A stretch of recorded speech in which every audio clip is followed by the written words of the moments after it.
ওরে আমার প্রিয় বৌমা, আমার হাতে মেহেদি লাগিয়ে দে তো, কাল এক বিয়েতে যেতে হবে। হ্যাঁ, এখনই আসছি গো।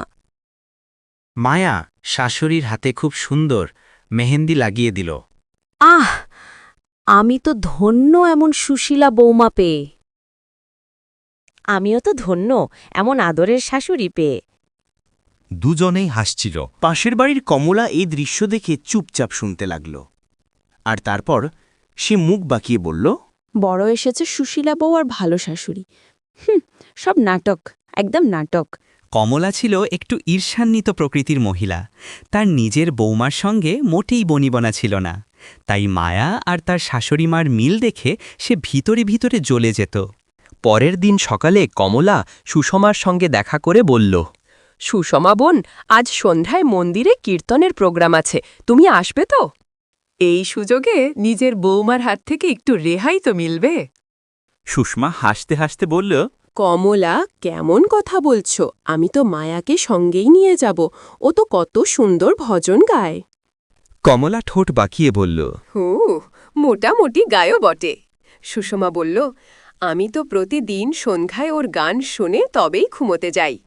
কমলা কিছুটা অপ্রসন্ন মুখে চলে গেল। সন্ধ্যায় মন্দিরে সবাই জড়ো হল। মায়া গাইতে শুরু করল। তার মধুর কণ্ঠে ভজন শুনে সবার মন ভরে গেল। বাহ মায়া বেটি, আজ তোমার গান শুনে মন প্রসন্ন হয়ে গেল। মায়া নম্রভাবে বলল, ধন্যবাদ পণ্ডিতজি, মা চাইছিলেন আমি আসি, তাই এই সুযোগ পেলাম।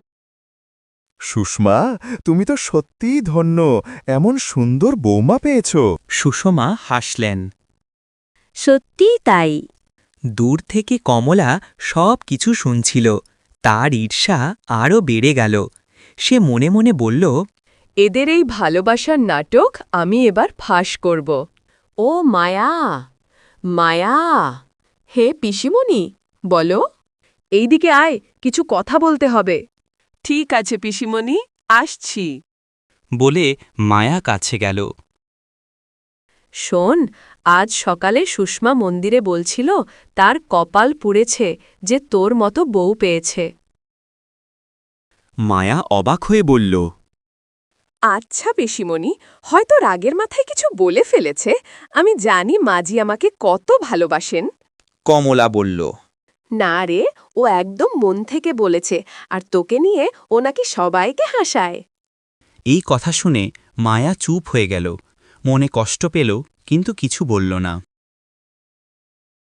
পরের দিন মন্দিরে সুষমা কমলাকে জিজ্ঞাসা করলেন, কমলা, মায়া কাল সারা দিন মনমরা ছিল, কিছু বলেছিস নাকি?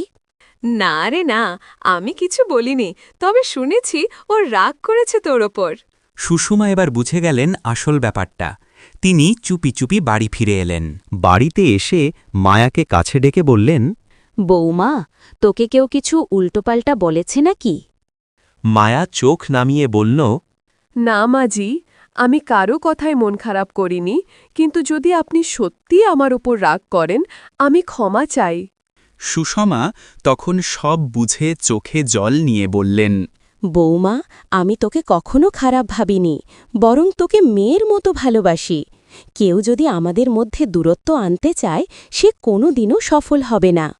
আমি জানতাম মা, আপনি কখনো আমার বিরুদ্ধে কিছু ভাবতেই পারেন না। দুজনেই একে অপরকে জড়িয়ে ধরল। আবার সেই আগের মতো হাসি, ভালোবাসা আর মমতায় ভরে উঠল তাদের সংসার। কমলা দূর থেকে দেখল সব প্রচেষ্টা ব্যর্থ। মুখ নিচু করে চলে গেল। যেখানে ভালোবাসা ও বিশ্বাস থাকে, সেখানে অন্যের ঈর্ষা বা মিথ্যা কখনো টিকতে পারে না।